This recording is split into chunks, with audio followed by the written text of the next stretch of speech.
سوال ہے کہ یہ جو آج کل مسلمانوں کے خلاف یا نبی صلی اللہ علیہ وسلم کے خلاف کارٹونز وغیرہ بنائے جاتے ہیں، مقابلے ہوتے ہیں، ابھی ریسنٹلی یہاں پہ بھی اس طرح کے واقعات پیش آئے، تو اس میں مسلمان عام طور سے ریئیکٹ کرتے ہیں، جلوس نکالتے ہیں، قتل و غارت کی بھی دھمکی دیتے ہیں، تو اس میں صحیح رویہ کیا ہونا چاہیے؟ بالکل نظر انداز کر دیجئے اس طرح کی چیزوں کو۔ محمد الرسول اللہ صلی اللہ علیہ وسلم کی شخصیت آفتاب کی طرح روشن ہو چکی، اس وجہ سے کوئی بھی اس روشنی کو گل نہیں کر سکتا۔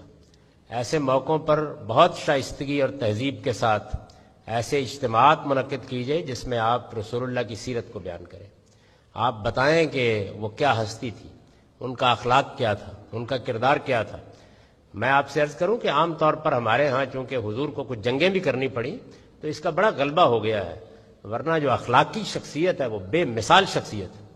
میں گھنٹوں آپ کو بتا سکتا ہوں کہ رسالت میں آپ صلی اللہ علیہ وسلم کس قدر شفیق، کس قدر نرم، کس قدر محبت کرنے والی شخصیت۔ یعنی آپ سوچئے ذرا کہ ایک شخص خدا کا پیغمبر ہے، لوگ اس پر جان نثار کرنے کے لیے تیار ہیں۔ کسی آدمی سے کسی موقع کے اوپر جب ہجرت کی ہے تو قرض لیا، اور وہ شخص قرض کی واپسی کے لیے مسجد نبوی میں آ کے تکرار کر رہا تھا۔ حضور نے اس کو کہا کہ میں عنقریب ادا کر دوں گا۔ ایک دو مرتبہ یہ بات کہنے کے باوجود وہ باز نہیں آیا اور اس نے بدتمیزی شروع کر دی، تو صحابہ میں سے بعض لوگوں نے اس کو آگے بڑھ کے روکنا چاہا، تو آپ دیکھیے رسول اللہ نے کیا جواب دیا، ان نے صاحب الحق کے مقالہ، بھائی جس کا حق ہے اس کو کوئی بات کہنے کا بھی حق ہے، اس کو کچھ نہ کہو۔ آپ سوچ سکتے ہیں یہ بات۔ میں نے ایک مرتبہ، ایک عالم تھے تو میرے جاننے والے تھے، میں ان کے پیچھے جمعہ پڑھنے کے لیے گیا تو ان سے کسی آدمی نے سوال کیا، کوئی چٹ ایک لکھی اور پکڑا دی آگے کہ ذرا پہنچا دیجئے، تو انہوں نے چٹ پکڑی اور کہا کہ کتنا افسوس ہے، کیا زمانہ آ گیا ہے، ہمیں کوئی سوال کرنا ہوتا تھا کسی عالم سے تو ہم 2 رکعت نماز پڑھتے تھے، وضو کرتے تھے، پہلے غور کرتے تھے، ہو سکتا ہے خود ہی جواب مل جائے، پھر وقت لیتے تھے، پھر گھر میں حاضر ہوتے تھے، کچھ نظر نیاز بھی پیش کرتے تھے، اس کے بعد ادب کے ساتھ پوچھتے تھے کہ کبھی آپ کو موقع ملے تو عذرا کرم سوال کا جواب دیں۔ یہ تنبیہ کر کے انہوں نے پھر آخر میں سوال کا جواب دیا۔ تو وہ جب فارغ ہو گئے تو میرا بھی ان سے دوستی کا تعلق تھا، تو میں نے ان سے کہا کہ مولانا وہ ایک واقعہ ہے موطا امام مالک میں بیان ہوا ہے، جو حدیث کی پہلی کتاب ہے، کہ رسول اللہ صلی اللہ علیہ وسلم جمعے کا خطبہ دے رہے تھے، یعنی آپ ذرا دیکھیے کیا شخصیت تھی، جمعے کا خطبہ دے رہے تھے، جمعے کے خطبے کے دوران میں ایک شخص اٹھا اور اس نے اٹھ کے یہ کہا کہ مجھے تو دور جانا ہے جمعے کے بعد، میں انتظار نہیں کر سکتا، مجھے کچھ سوال کرنے ہیں۔ رسول اللہ نے جمعے کا خطبہ بند کر دیا، آپ نیچے اترے، اس کے سوالوں کا جواب دیا، اس کے بعد خطبہ شروع کر دیا۔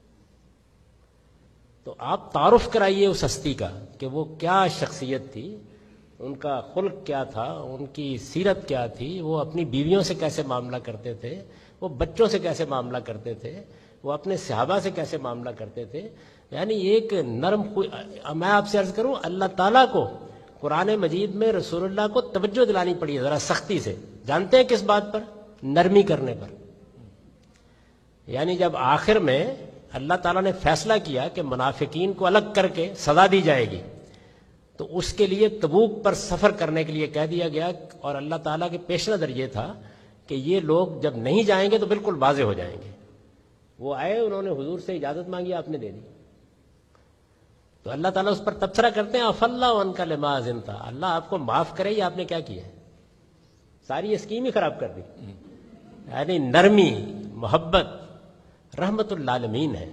تو تعارف کرائیے، جو آدمی اس طرح کی حرکت کرتا ہے اس کو کہیں کوئی غلط فہمی ہوئی ہوتی ہے، اس کو رفع کیجئے۔ اور میری گزارش یہ ہے کہ ہمیں احتجاج کر کے دوسروں سے اپنے پیغمبر کے احترام کی بھیک مانگنے کی کوئی ضرورت نہیں، ہم آپ کی شخصیت کا تعارف کرائیں گے شائستگی اور تہذیب کے ساتھ۔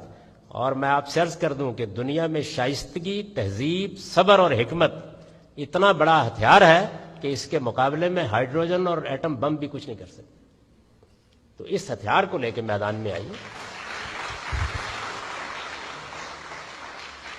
اس وقت تک ہم نے کیا کیا ہے، وہ لوگ کہ جن کی کوئی تحریر پڑھنے کے لیے بھی آمادہ نہ ہوتا، ان کو ہیرو بنا دیا عالمی سطح پر احتجاج کر کے۔ حاصل کیا کیا ہے؟ کچھ بھی نہیں، کچھ بھی حاصل نہیں ہوا۔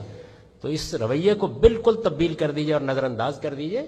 رسول اللہ صلی اللہ علیہ وسلم نے اپنی زندگی میں لوگوں کی گالیاں کھائیں، لوگوں نے آپ کا نام بگاڑا ہے. آپ اندازہ کریں، میری زبان اجازت نہیں دیتی، یعنی حضور کے نام کا جو لقب ہے آپ کا محمد، اس کا مطلب ہے تعریف کیا گیا. یہ بڑا ہی پاکیزہ نام ہے، اس کو بگاڑا لوگوں نے، لیکن کوئی رد عمل نہیں ظاہر کیا.